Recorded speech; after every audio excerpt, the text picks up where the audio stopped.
Ya, selamat datang Mas Rian. Apa kabarnya? Selamat datang. Alhamdulillah baik. Alhamdulillah. Gimana kabarnya Rehan?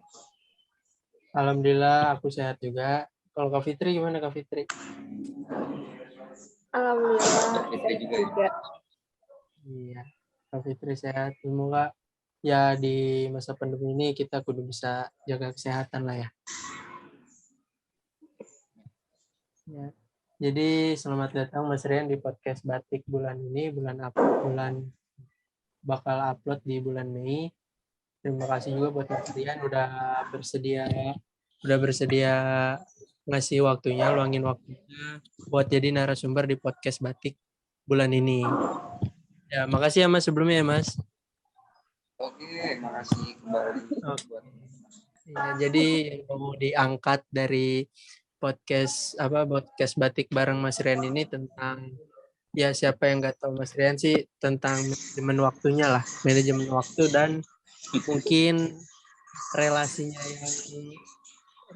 yang banyak gitu, sana sini ada, mungkin kita akan angkat hal itu. Baik, boleh ya Mas ya? Iya, boleh. Saling sharing aja ya. Minta izin dulu ya, Mas. Iya. Iya, boleh. Silakan Kak Fitri. Kak. Langsung aja nih kayak langsung menanya gitu.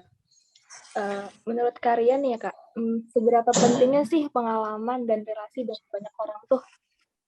Gini, pasti di sini Fitri sama Rehan pernah mengalami dunia masa kecil ya. Pernah SD, pernah SMP. Kalau nih misal teman-teman ditemukan dengan satu buah soal matematika 2 plus 5 sama dengan teman-teman misal jawabnya 4, itu salah atau benar? 2 plus 5 sama dengan 4 salah ya.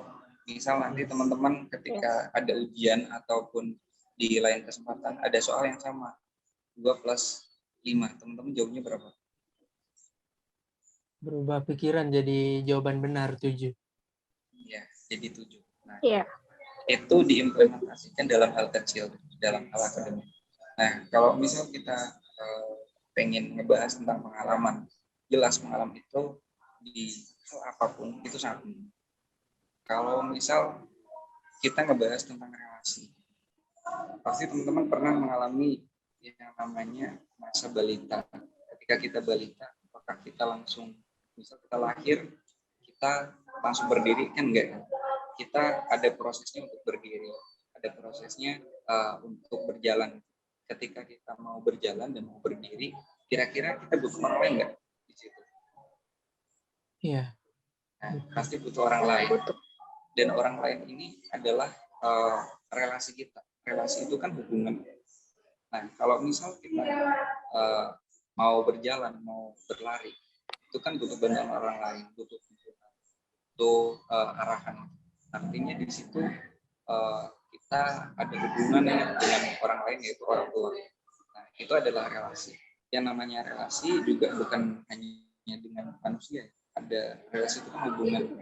Kalau kita yang memiliki kepercayaan, tentunya ada yang namanya hablum munas dan hablum minallah. Artinya ada relasi dengan sesama manusia dan ada juga relasi atau hubungan dengan yang Maha Kuasa.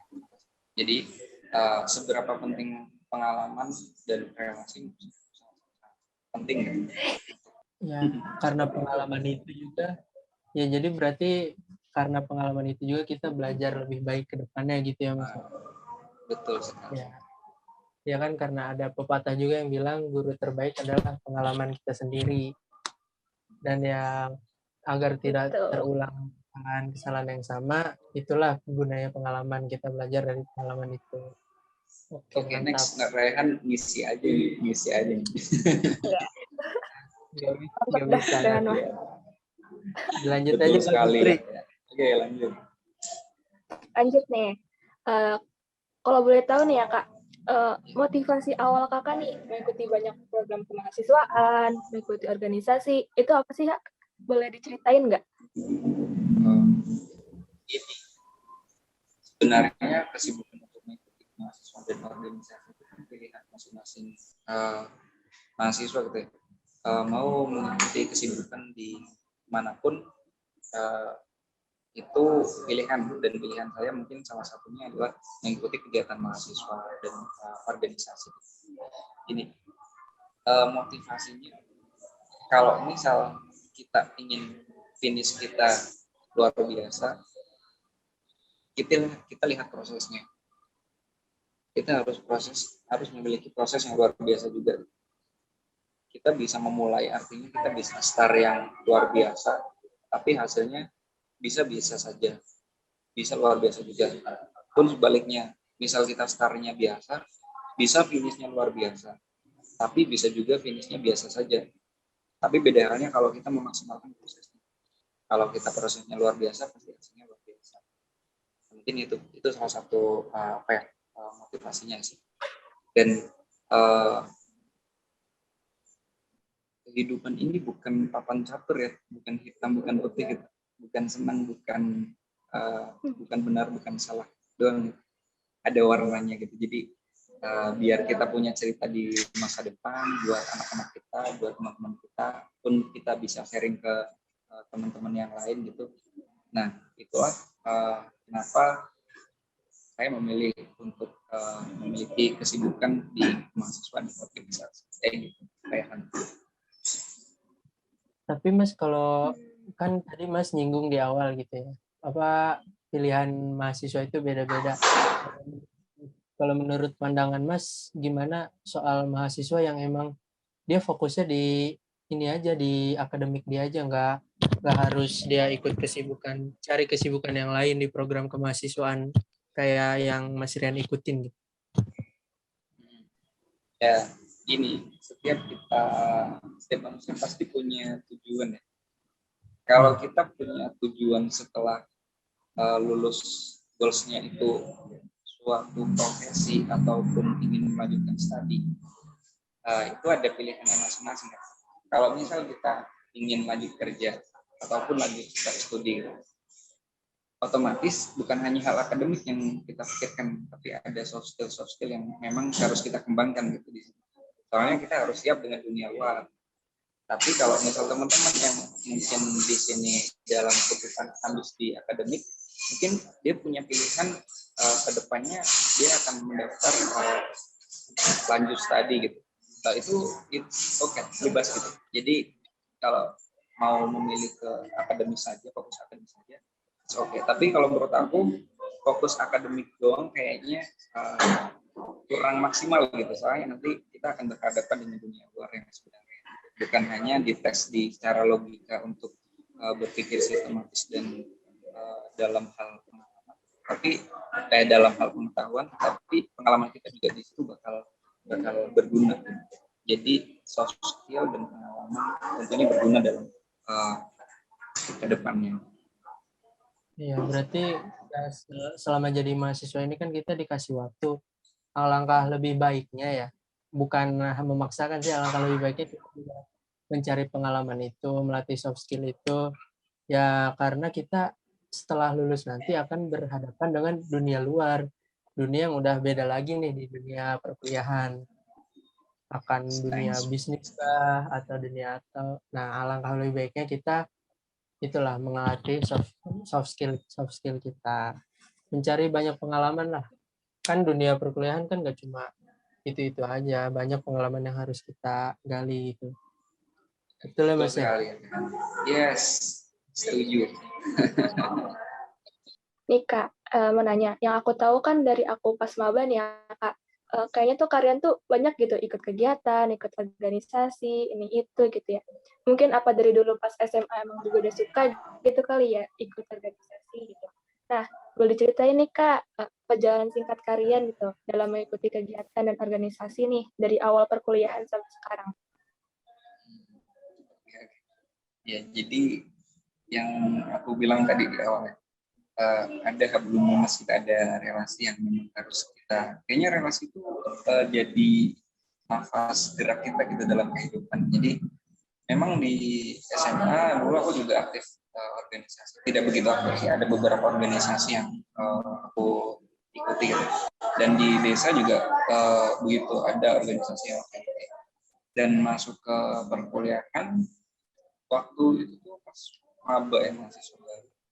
Itu kan ada kita disambut dengan teman-teman kakak tingkat kita yang di situ sebagai panitia ya, ada yang PKKMB, ada yang artinya yang penyambutan maba, ada yang di S3. Dan ternyata orang-orang tersebut itu semuanya adalah orang-orang organisasi kan. Dari tingkahnya juga terlihat bagaimana mereka bersikap, terus dari public speaking-nya juga bagus. Nah itu juga menjadi motivasi juga sih. Kenapa aku juga di situ kenapa harus ikut organisasi lagi.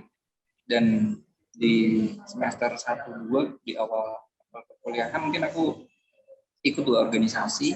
Yang pertama itu himpunan Himatika tahun pertama ya. Kemudian ada di tingkat universitas itu ada UKM penanaman desa. Nah 2 organisasi ini aku geluti gitu. Di UKM PR sempat memang sebenarnya dulu aku memprioritaskan di bidang penalaran dan riset. Tetapi di tahun kedua di semester 3 berarti nampaknya memang banyak dorongan dari teman-teman di jurusan gitu ya untuk maju jadi kan itu kan waktunya reorganisasi informatika ya. Akhirnya banyak teman-teman yang merekomendasikan dan mendorong aku untuk maju gitu, ayo maju gitu jadi ketua informatika. Sebenarnya itu bukan ekspektasiku juga, bukan ambisiusku juga untuk jadi ketua hima, tapi dari dorongan teman-teman lah di situ aku dapat motivasi tersendiri juga gitu. Dan akhirnya di situ mencalonkan diri.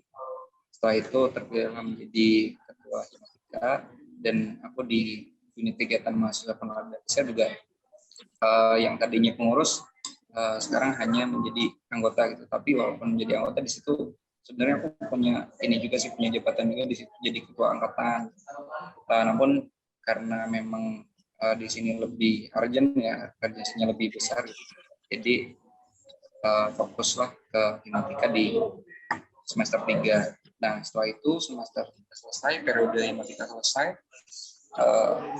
di periode selanjutnya berarti periode sekarang saya jadi DPO-nya Himatika, Dewan Pengawas Organisasi. Kemudian mungkin buat mengembangkan sosmed juga di lain rumah gitu. Akhirnya joinlah di BEM Fakultas gitu. Dan sekarang menjabat sebagai menteri di BEM ini. Itu perjalanan organisasi. Banyak lah. Dari awal itu juga pas sudah lihat Mas Rian, kalau Mas Rian sambutan atau apa gitu ya, fun fact aja kayak ada ini loh kayak karismanya sendiri buat kayak sambutan tuh ada aja yang hal-hal atau cerita-cerita zaman dulu atau kisah yang membangun gitu, yang motivasi, yang motivatif lah, ada itu. Sampai waktu itu kalau Mas Rian yang pas saya selaku ini ya ketua pelaksana Musyang 20 Himatika kemarin. Saya nih Kak Fitri kalau belum tahu ini sempat aku tuh menghubungin Mas Rian. Mas gimana sih buat sambutan gitu yang bagus biar nggak beda gitu, biar unik, biar dikenal, jadi ikonik lah. Kalau Mas Rian kan udah ikonik banget sambutannya, udah paham lah orang, udah yang apalagi jurusan matematika kan. Terus Mas Rian itu ngerespon positif ke akunya. Oh bolehan nanti ini di telepon aja, di call aja akunya. Call lah tuh akunya, teleponan sama Mas Rian. Dijelasin tuh awalnya harus gimananya. Sampai akhirnya aku nyusun sambutan selesai, besoknya aku sambutan. Ya, lancar kan ya? Alhamdulillah jago ya, kan ya? Langsung jago ya? Iya. Langsung jago gitu. Lancar. Kayaknya calon ketua hima biasanya seperti itu. Ya, itu kan. Rehan.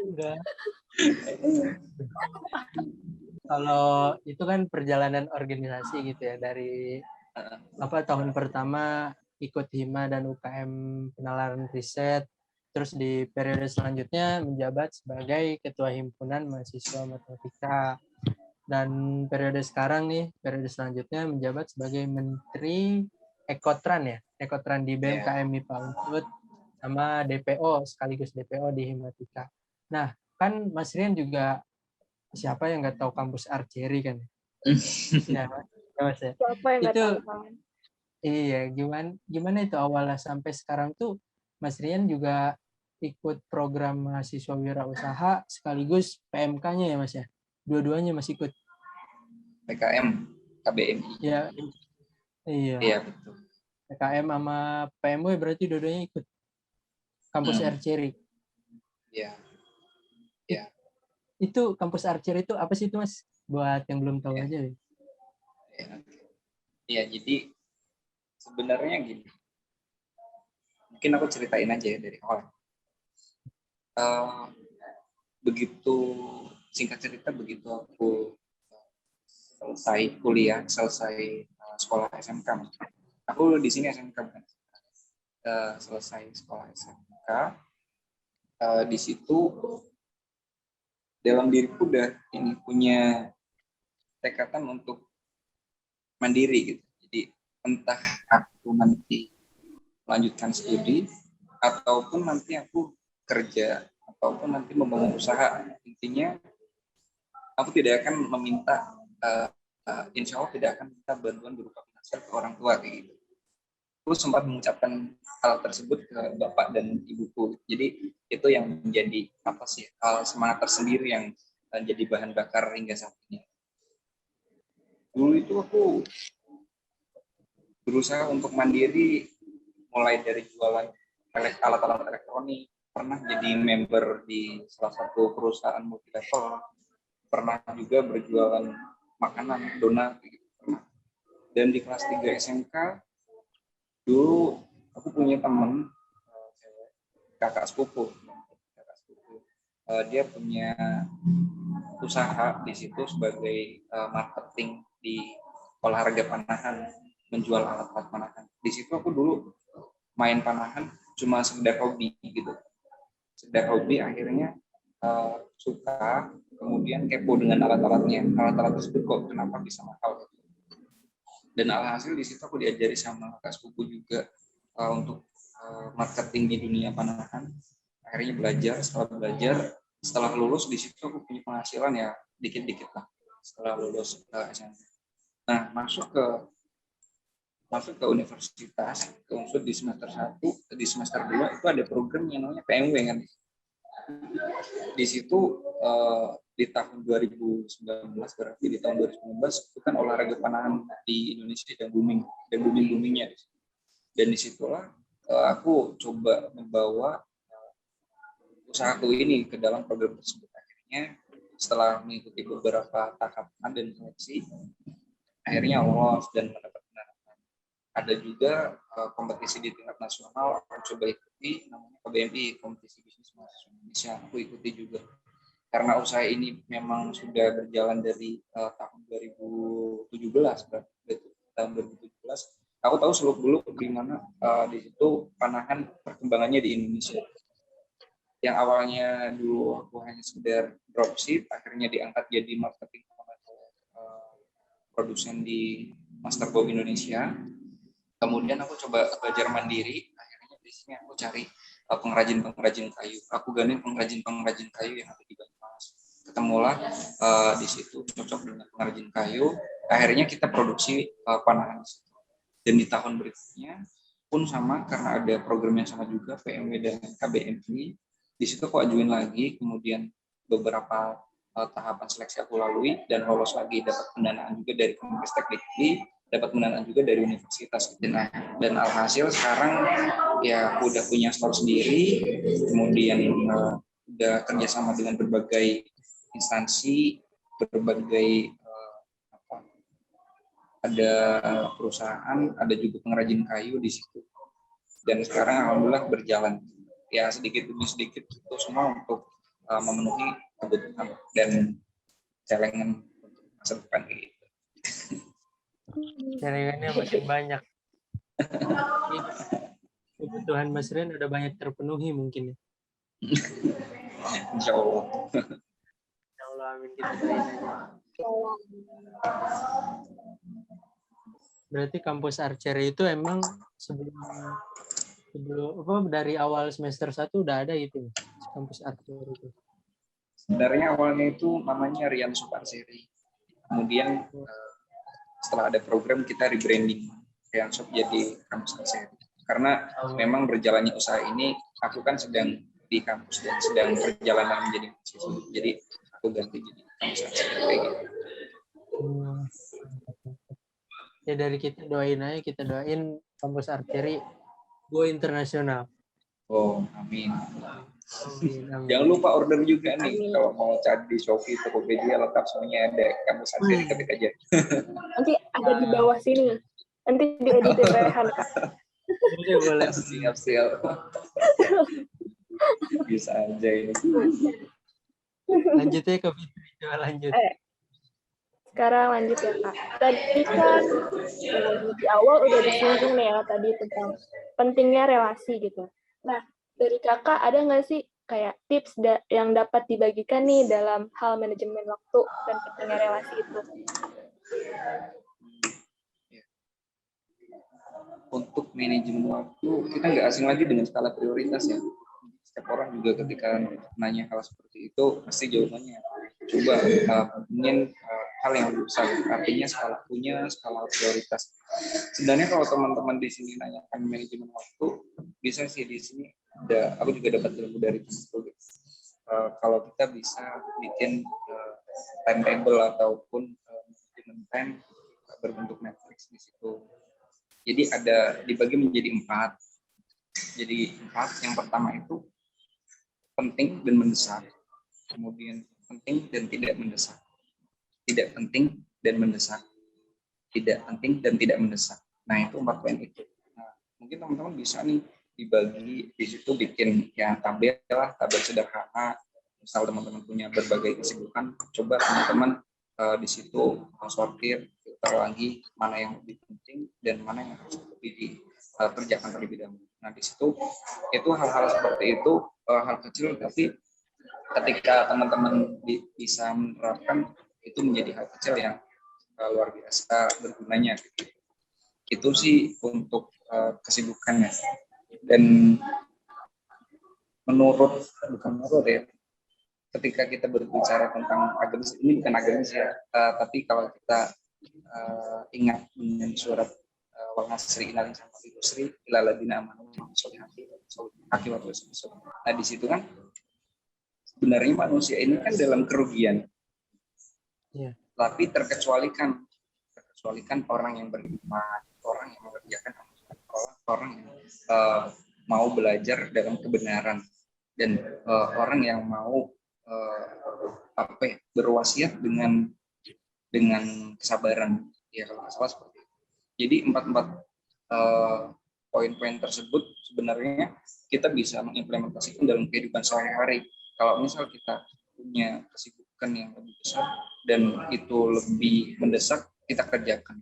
Ketika kita punya hal yang ringan dan tidak mendesak, ya kita pending.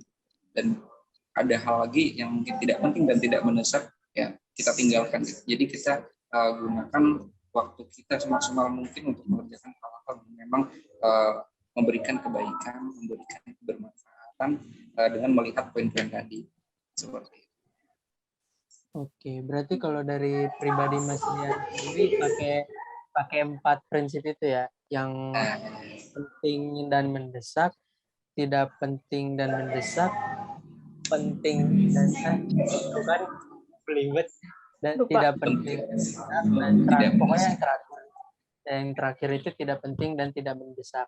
Tapi nih Mas, kan pribadi orang tuh beda-beda. Kalau misalkan tips yang Mas pakai nggak begitu ampuh di orang lain, buat orang lain itu lebih baik gimana tuh Mas? Atau pakai cara yang umum gitu, cara amannya deh, cara amannya. Ya, sebenarnya itu hal yang kecil dan bisa dikerjakan oleh setiap orang, semua orang. Iya. Coba kita prioritaskan hal tersebut. Misal kita di situ, misalnya Raihan periode depan menjadi ketua Himatika, kemudian ada kesibukan, misalnya harus sambutan di waktu itu juga. Dan Raihan punya kegiatan lain di luar hal itu, dan posisi Raihan di situ sebagai panitia dan di situ sebagai koor. Nah, kedua hal ini kan sangat penting. Bukan sangat penting sih. Kedua hal ini penting, tetapi bisa diprioritaskan. Karena posisi Raihan di sini di Himatika sebagai ketua, dan di waktu itu juga harus sambutan. Tapi di organisasi lain, di kegiatan, ada kesibukan lain di kegiatan, Raihan ini sebagai koor harus menyampaikan.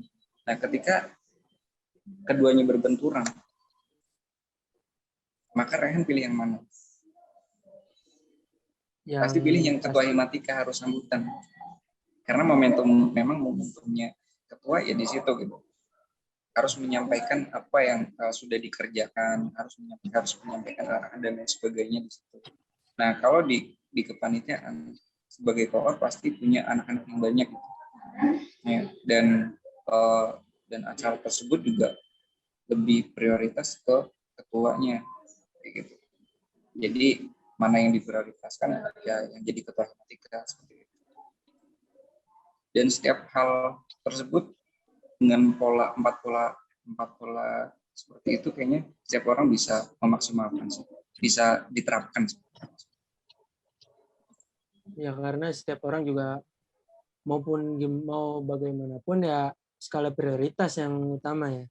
Gimana pun caranya, gimana pun cara mereka bagi waktunya, yang paling penting ya berarti skala prioritasnya yang mereka atur. Ya silakan Kak Fitri, dilanjut lagi. Sekarang Kak, pertanyaan terakhir sih Kak nih dari aku. Kan pasti kan tadi Kakak juga udah ngomong tentang target ya. Tapi kan setiap orang punya targetnya kayak. Nah sekarang boleh ceritain nggak sih Kak target dan tujuan Kakak tuh ke depannya tuh mau gimana gitu? Udah kasih tahu nggak ke yang lain gitu? Setelah banyak yang didapatkan, setelah banyak yang dilalui, apa sih bagi seorang Mas Rian Alfiana yang ingin dicapai gitu? Ya. Gini, kalau kita bicara tentang target kan ada jangka menengah, jangka panjang, jangka pendek sebenarnya. Tapi secara general sih aku punya target ya di mana nanti ya 1,5 tahun lagi lulus. Nah kemudian di situ aku akan lanjut studi ataupun cari kerjaan. Sebenarnya aku ada jawabannya, tapi itu bisa untuk diri sendiri. Setelah itu mungkin 2 atau 3 tahun kemudian aku punya pasangan yang sah. Nah setelah itu amin. Di samping itu aku juga punya usaha, mengembangkan usaha sendiri juga di situ, dan punya keluarga bahagia dan bisa membahagiakan orang-orang tercinta seperti itu. Nah kalau misal kita berbicara tentang target dan tujuan, target dan tujuan hidup itu seperti ini. Jadilah orang yang hidup dan selalu memiliki tujuan. Kalau misal kita SMP, kita punya tujuan untuk melanjutkan SMA. Kita SMA punya tujuan untuk bekerja ataupun melanjutkan studi. Kita menjadi mahasiswa, ada tujuan yang berbeda lagi. Dan ketika nanti kita berkeluarga, ada tujuan yang berbeda lagi. Jadi ketika kita dalam perjalanan hidup, ya seminimal mungkin kalian tahu tujuan kalian itu apa sih. Jadi ketika kalian mengerjakan sesuatu, ada dasarnya. Seperti itu. Berarti tujuan itu penting. Kalau kita belok dikit aja, berarti kita harus ingat tujuan kita tuh apa sih. Itu biar kita bisa. Ya, itu yang namanya konsisten istiqomah. Kita doain aja semoga semua yang diharapin Mas Rian semoga terkabul dan tercapai dengan cepat lah, di waktu yang tepat. Amin. Terima kasih buat Mas Rian atas waktunya untuk menyempatkan di podcast Batik bulan Mei kali ini. Yaitu dia Mas Rian Alfiana yang telah membagikan tentang bagaimana caranya mendapatkan tentang pentingnya relasi itu seberapa penting sih.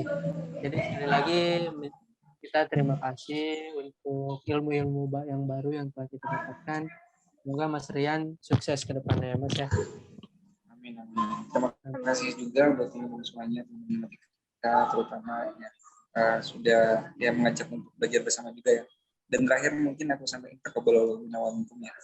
Mohon maaf lahir batin buat Raihan, buat Putri, buat teman-teman kita dan teman-teman yang nanti mungkin menonton ini. Ya. Minal aidin wal faizin juga. Nah, barangkali saya ada salah-salah kata, perbuatan.